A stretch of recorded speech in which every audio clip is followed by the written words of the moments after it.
할렐루야. 2월 13일 금요일 새벽 기도를 시작하겠습니다. 서두신경으로 우리의 신앙을 고백합니다. 나는 전능하신 아버지 하나님 천지의 창조주를 믿습니다.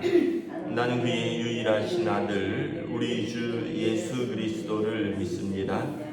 그는 성령으로 잉태되어 동정녀 마리아에게서 나시고 본디오 빌라도에게 고난을 받아 십자가에 못 박혀 죽으시고 장사된 지 사흘간에 죽은 자 가운데서 다시 살아나셨으며 하늘에 오르시어 전능하신 아버지 하나님 우편에 앉아 계시다가 거기로부터 살아있는 자와 죽은 자를 심판하러 오십니다. 나는 성령을 믿으며 거룩한 공교회와 성도의 교제와 죄를 용서받는 것과 몸의 부활과 영생을 믿습니다. 아멘. 찬송가 94장 찬양하시겠습니다. 찬송가 94장입니다.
마태복음 13장 24절에서 30절까지 말씀입니다.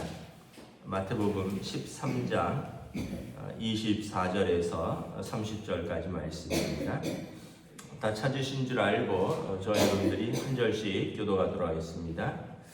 예수께서 그들 앞에 또 비유를 들어 이르시되 천국은 좋은 씨를 제 밭에 뿌린 사람과 같으니 사람들이 잘 때 그 원수가 와서 곡식 가운데 가라지를 덧뿌리고 갔더니 싹이 나고 결실할 때 가라지도 보이거늘 집주인의 종들이 와서 말하되 주여 밭에 좋은 씨를 뿌리지 아니하였나이까? 그런데 가라지가 어디서 생겼나이까? 주인이 이르되 원수가 이렇게 하였구나. 종들이 말하되 그럼 우리가 가서 이것을 뽑기를 원하시나이까? 주인이 이르되 가만두라. 가라지를 뽑다가 곡식까지 뽑을까 염려하노라. 함께 읽습니다. 둘 다 추수 때까지 함께 자라게 두라. 추수 때 내가 추수꾼들에게 말하기를 가라지는 먼저 거두어 불사르게 단으로 묶고 곡식은 모아 내 곡간에 넣으리라 하시니라. 아멘. 할렐루야. 예, 오늘 또 새날을 주셨습니다. 하나님께서 은혜와 평강으로 함께하여 주시기를 축복합니다. 우리가 어제 말씀에서는 이제 씨 뿌리는 비유에서 4가지 밭이 있다라고 말씀을 드렸죠. 그래서 주인은 좋은 씨를 뿌렸는데 밭이 어떠느냐에 따라서 결국 우리 마음 밭을 말하는 거죠. 우리 마음 밭이 내가 딱딱한 길가냐, 돌이 있는 돌밭이냐, 가시덩굴이 우거진 가시덩굴 밭이냐, 아니면 하나님의 말씀이 자라기 좋은 이제 옥토와 같은 밭이냐. 결국은 우리 마음밭의 문제다라고 말씀을 드렸고요. 오늘은 이제 이 알곡과 가라지 비유입니다. 이제 알곡과 가라지, 이제 이 사람들은 밀을 이제 뿌리거든요. 밀을 뿌리고 밀을 수확을 합니다. 근데 이제 가라지는 우리가 흔히 말하는 이제 독보리라고 그러더라고요. 그래서 이건 이제 먹을 수가 없고, 근데 처음에는 자랄 때는 비슷하대요.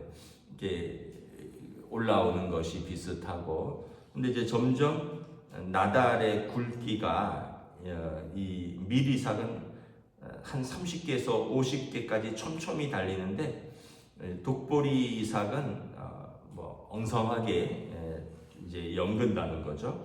또 색깔도 밀은 이렇게 연걸어 갈수록 이제 황색, 누렇게 그러잖아요.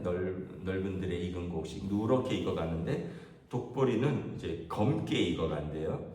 그래서 오늘 말씀해 보면 26절에 결실할 때 가라지도 보이거늘, 결실하면 누릇누릇해야 되는데 거기에 거뭇거뭇한 가라지들이 있다는 거죠. 그래서 주인이 말하기를 이 가라지도 원수가 뿌리고 갔다라는 거예요. 그러니까 이제 이 37절부터 보면 이걸 해석을 해줍니다. 예수님이 좋은 씨를 뿌리는 이는 인자요, 하나님의 아들이 좋은 씨를 뿌리는데 밭은 세상입니다. 그리고 좋은 씨는 천국의 아들들이고 가라지는 악한 자의 아들들입니다. 그러니까 예수님은 좋은 씨를 이 땅 가운데 하나님의 아들들, 하나님의 자녀들이 나타나기를 뿌리고, 사단 마귀 원수는 반대로 이 하나님 나라를 방해하는 악한 자의 아들들을 씨를 뿌린다는 거죠. 이제 세상 끝은 뭐냐 하면 이제 인자가 와서 세상을 심판할 것입니다. 추수할 때에 이제 인자가 와서 악한 자와 의인을 심판하실 것입니다. 그러니까 우리가 이상하게 생각하죠. 왜 하나님이 살아계신데 의인과 악인이 함께 공존하고 불의한 자는 형통한 것 같고 악인이 득세하는 것 같고 세상에서 의인은 고난받는 사람들도 많고 이거 왜 그러느냐? 지금은 하나님이 이제 두고 보시는 거예요. 왜 두고 보시느냐? 두 가지 이유가 있습니다. 하나는 악한 자가 회개하여 돌아오기를 원하시는 거예요. 이 가라지 이제 어떻게 보면 마지막 때에 추수할 때 이 열매 맺지 못한 이 가라지들은 어떻게 돼요? 묶어서 불에 던진다 그랬거든요. 이거는 영원한 심판을 말하는 건데 그들이 영원한 심판에 들어가기 전에 회개하고 하나님의 아들들이 되기를 원하시는 것입니다.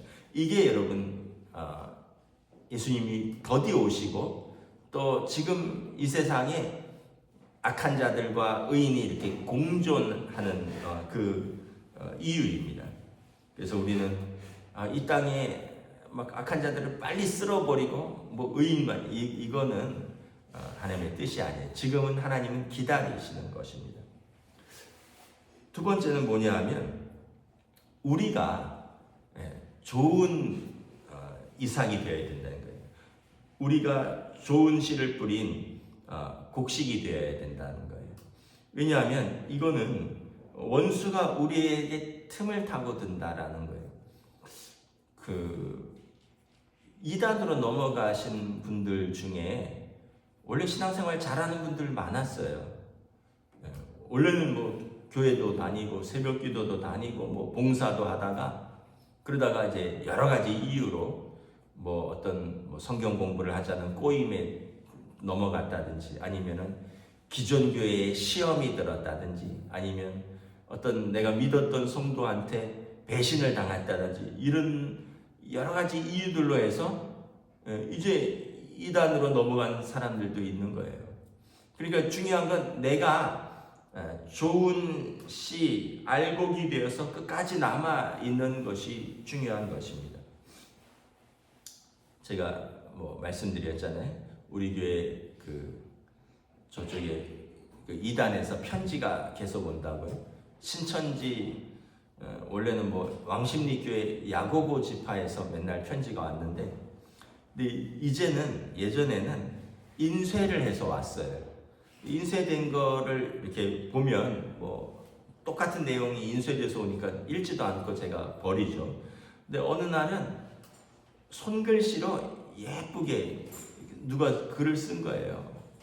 그래서 이게 무슨 내용인가 하고 읽어봤더니 심지어 표시가 어디로 찍혔냐면 발신자가 고려대학교로 찍혔어요. 그러니까 아마 대학교의 여학생들이 손글씨로 쓴 것 같아요. 근데 내용을 읽어보면 신천지에 맨 마지막에 뭐라고 돼 있냐면 신천지 장막선전 요한지파, 그러면서 이 성경 공부로 토론을 하고 싶으면 자기 번호로 전화를 하자는 거예요. 그러니까 여러분 사람들이 이단으로 이렇게 많이 넘어가요. 여러 가지 이유로. 예를 들면 대학생들이 이렇게 성경 공부한다고 해서 넘어간 사람들도 있고요. 어떤 사람들은 또 그곳에서 문화생활 한다고 그러다가 넘어간 사람들도 있고요. 오만 사람들이 다 넘어가요. 그러니까 우리가 내가 알곡으로서 내가 올바른 진리인 말씀을 붙들고 정상적인 신앙생활하는 게 너무 중요하다는 거예요. 정상적으로 신앙생활을 못하는 사람들이 너무 많은 거죠. 이단에 빠져서. 이 사람들의 특징은 요한계시록을 그렇게 열심히 공부하는 겁니다. 신천지는 신천신지거든요. 새하늘과 새 땅에 14만 4천 명이 구원을 얻는다. 그래서 이 전부 그 사람들은 맨날 요한계시록만 공부하는 걸로 알고 있어요. 성경은 전체를 다 봐야 되죠. 그리고 이 정상적인 신앙생활은 균형이 맞아야 돼요. 가정, 일터, 교회, 이 땅에서 하나님 나라를 살아가는 거예요. 가정생활도 소홀히 하지 않고요. 가족들한테 소홀히 하지 않고요. 회사도 일터도 소홀히 하지 않고요. 그리고 신앙생활도 소홀히 하지 않는 겁니다.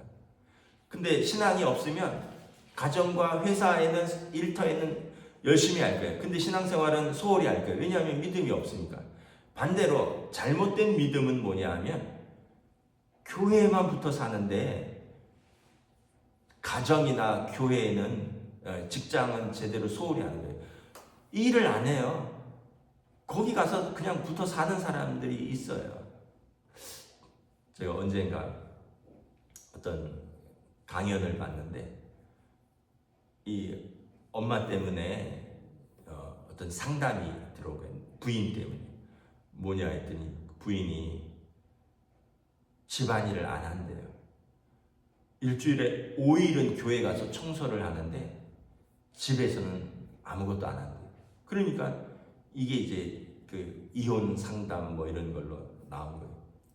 왜 부인한테 그렇게 안 하냐니까 자기는 이단 같아요. 교회가 너무 좋다는 거예요. 그 사람들이랑 어울리고 그 사람들이랑 거기서 밥 먹고 그 사람들이랑 교회에서 일하고 그 사람들이랑 교회에서 기도하고 청소하고 거기서 먹고 자고 집에도 잘 안 들어오는 것 같아요. 근데 여러분 이게 정상적인 신앙생활인가요? 세상 사람들이 이해를 못하는 거예요. 가족들도 이해를 못하는 거예요. 근데 그 사람들은 그게 충성스러운 신앙생활이라고 생각하는데 그건 오해라는 거죠. 우리는 건강한 신앙생활을 해야 돼요. 내가 알곡이 되어야 돼요. 우리에게 주신 가정, 일터, 그리고 교회를 균형 있게 돌보고 섬기고 그리고 하나님의 말씀도 균형 있게 읽고 어떤 건 읽지 않고 요한계시록만 읽는다든지 세상을 적대시할 필요도 없고요. 세상을 악마시할 필요도 없고요. 다 하나님이 주신 세상이에요. 왜냐하면 마지막 때까지 이 가라지도 기다리시잖아요. 중요한 거는 마지막 때 내가 알곡이냐 가라지냐라는 거죠.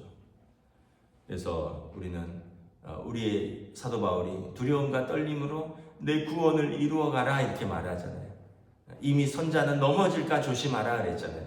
그래서 우리는 항상 우리의 믿음을 하나님 앞에서 정상적으로 그리고 또 올바로 우리가 하나님 앞에서 신앙생활하고 주님 오실 때 우리는 알곡은 어떻게 돼요? 의인은 43절에 보면 아버지의 나라에서 해와 같이 빛날 것이고 악인들은 풀무불에 던져질 것입니다. 우리는 이 말씀을 믿고 지금이 나중을 결정하는 거예요. 나중에가 아니라 지금 나의 믿음이 지금 나의 생활이 나중에 하나님 앞에서 판단받는다. 그래서 먼저는 저와 여러분들이 알곡으로 남아있기를 소망하고 그 다음에 두 번째는 악한 자가 우리를 계속 가라지로 바꾸려고 사단은 공격할 때 우리는 넘어지지 않도록 말씀 안에서 기도하면서 성령님 의지하면서 우리는 굳게 서 있기를 주님의 이름으로 축복합니다. 기도하겠습니다. 하나님의 은혜를 감사합니다. 주인은 좋은 씨를 뿌렸는데 밤에 사단이 몰래 와서 악한 자가 몰래 와서 나쁜 씨를 뿌렸다고 말합니다. 그래서 이 세상에는 의인과 악인이 공존하고 그래서 지금 심판하지 않는 이유는 악인을 뽑다가 의인까지 알곡까지 다칠까 염려하시는 주님의 마음 그리고 이 악인들이 회개하여 돌아와서 심판이 아니라 구원을 얻기를 원하시는 예수님의 자비로운 마음이 있음을 깨닫게 됩니다. 그러나 심판의 때는 더 이상 자비가 없을 것이고 그때 알곡은 들여서 창고에 가라지는 묶어서 불에 태우듯이 의인은 하나님의 나라에서 빛날 것이고 악인은 하나님의 나라에 들어가지 못하고 슬피 울며 이를 갈며 풀무불에 던져질 것이라. 그러므로 오늘 우리는 알곡으로 남아있도록 하나님 앞에서 말씀으로 또 기도하면서 성령님의 인도하심 가운데 우리가 온전히 믿음으로 설 수 있도록 우리를 인도하여 주시옵소서. 감사를 드리오며 우리 주 예수 그리스도 이름으로 기도드리옵나이다. 아멘. 하늘에 계신 우리 아버지의 이름을 거룩하게 하시며 아버지의 나라가 오게 하시며 아버지의 뜻이 하늘에서와 같이 땅에서도 이루어지게 하소서.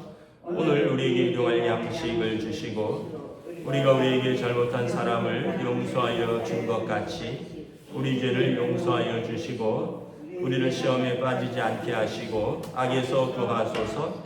나라와 권능과 영광이 영원히 아버지의 것입니다. 아멘.